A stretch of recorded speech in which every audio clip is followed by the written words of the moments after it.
Hi, I'm Liam Loftus and we are back with another BBC World Cup pundit Q&A, and today we are joined by a proper World Cup legend. As a player, he played in 3 tournaments, scored 11 goals and even won the thing back in 1990. And as a manager, he coached USA and Germany at World Cup finals. Jürgen Klinsmann, thank you very much for joining us. How are you? You're welcome, thank you, it's a pleasure. We asked our BBC Sport followers for some questions for you, and we've also got some of our own. We'll get straight into it. First up, Justin Frimpong on Facebook. How do you see this Germany team? We're talking before your crunch game against Spain. How are you feeling? Well, if the feelings are a little bit mixed, obviously, you know, we allowed ourselves to make a huge mistake in the first game, losing it, which nobody really expected to lose, even if it's obviously a very strong Japanese team. We saw them 4 years ago in Russia, you know, causing problems to a lot of other nations, and then just kind of losing by a tiny little bit against Belgium in the round of 16. So having lost that game now puts Germany really under pressure for the match against Spain. They have to beat Spain, and Spain became like probably since 2008 a little bit the country that we fear the most for whatever reason. Before it was Italy, over the last 10-15 years it became Spain. So we didn't look good in most of the games against Spain. So now I just keep my fingers crossed that now in this game they turn things around and they get a win, because otherwise Germany we really risk to go home after the group stage, which would be a catastrophe. Jarek on Twitter wants to know, what happened to the classic German number 9? Where are they now? Yeah, we're looking for them everywhere. Everywhere.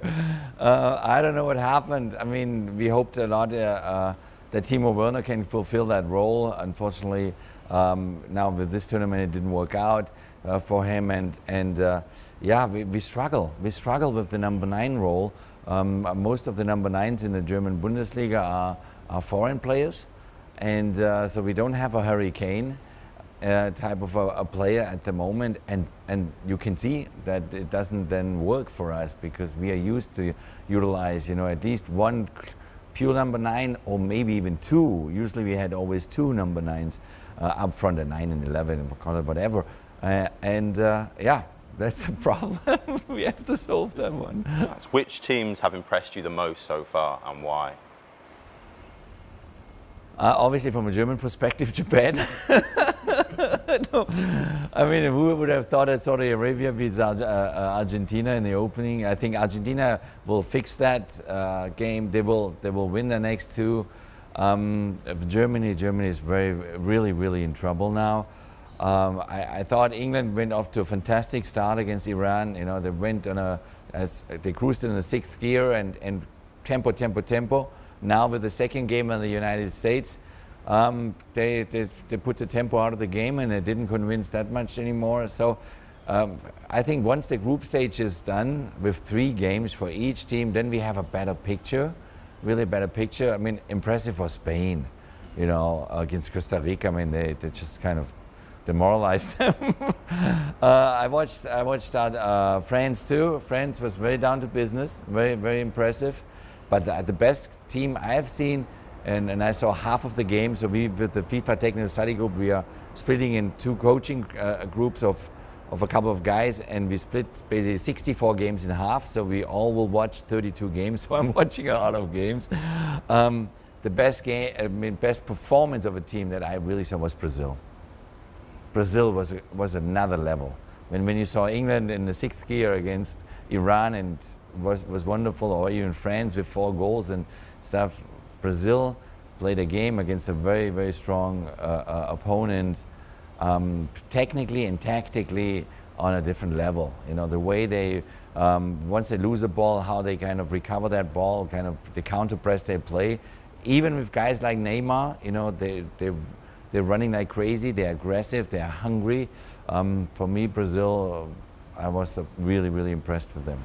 And on Brazil, Mitchell Sterling on Twitter has asked, was Richarlison's goal against Serbia better than your similar one in 1994 against South Korea? I think it was better, his. You know why? Because he did it all in the air. You know, I flicked it on coming from the ground. You know, I flicked it on with my right to the left and volleyed it and stuff. And I said after the game, I really was joking with my coaches there. I said, guys, we should go out there and take that photo and print it and put it in a T-shirt and say we were there.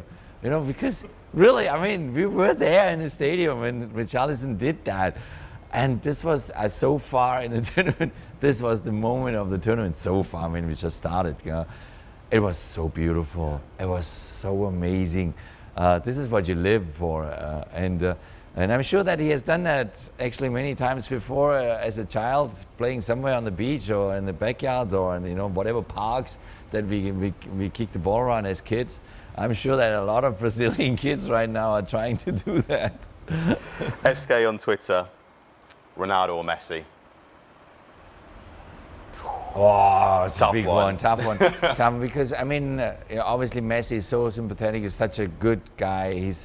We all wish Messi a Super World Cup. We all wish him the World Cup because he knows that for being forever measured in Argentina as the greatest or among the greatest, then he has to match it with Maradona by winning a World Cup. So that's on that fact, you wish him a World Cup. But Cristiano is down to business. Because don't underestimate Cristiano Ronaldo. You know, I think there were a lot of people saying this and that or whatever. You know, these last couple of months with Man United were tough for both sides or whatever. He's a phenomenal player. And he proved that the last 15, 16 years he's done that. And he's now hungry. He's always been hungry. And he showed already in the first game, he's here to win it. He's here to put his stamp on a tournament. So, I mean, I always put them together both because I don't want to make the mistake to prefer one over the other. Matt B. Lowe asks as well, who was the best defender that you played against? The best defender, I mean, probably people don't remember that because that was long time ago. I have one German lad, he played, thankfully, in my national team. His name is Jürgen Kohler. He played for Cologne and he played for Juventus Turin. And whenever we matched up in club games against each other, he was just killing me, you know. So when I saw him on the other side, I said, "Oh no, this is a bad day. This is a really bad day." Because those days they could hit you from behind, they could hit you as last man. They never get a yellow card or whatever. So over the stretch of 15, 16 professional years, he was the one I feared the most. Jürgen, some people watching this may be too young to remember your goals, but everyone knows what the Klinsmann is. What's it like to have an iconic celebration to your name? It's kind of funny because it was not my idea. It was Teddy Sheringham's idea when I came to Spurs and they came up with the diver story, and I didn't know, well, what is this all about, you know? And then we got to the first game, played Sheffield Wednesday, my first Premier League game, and the fans, thousands of fans in front of the stand were waiting for the Spurs bus to pull up, you know, and it had all signs, you know, holding it up in the air. It was 5.6, 5.8, 5.9. And I said, what is this about? And the lads were cracking up in the bus and says, Jürgen, this is for you. You're welcome to the Premier League. I said, what is this about? I said, well, they judge your diving, you know. And then Teddy Sheringham said, I have an idea. Jürgen, you score the first goal today against, you know, first Premier League game. You got to do a dive. You're all going to do a dive. And I said, okay. And that's what happened. I scored a goal and the whole team ran at me and we kind of all dove in front of the Sheffield Wednesday fans. And then for the next game, so that game became a little popular, and he, at this time, you know, his little boy now, obviously he's an adult now, but came back to Teddy and said, Teddy, you gotta, Dad, he basically said to Dad, you know, gotta tell Jürgen, if he scores in the next game, he's gotta do it again because all the kids now doing the dive in the parks, you know, when we play Sunday mornings. And so I scored a bicycle goal, a kick goal against Everton in the second game, and then so we did the whole thing again at White Hart Lane, and that became a little bit my trademark. And we didn't do it that often anymore, but the kids loved it. Did you ever think it would be so iconic? No, never. I thought it was just a great idea from Teddy Sheringham. And we've got a fun one from Lardy, sometimes called Simon on Twitter, asks, Do you still have your VW Beetle? Is it true that when you were at Tottenham, you drove a 1960s VW Beetle?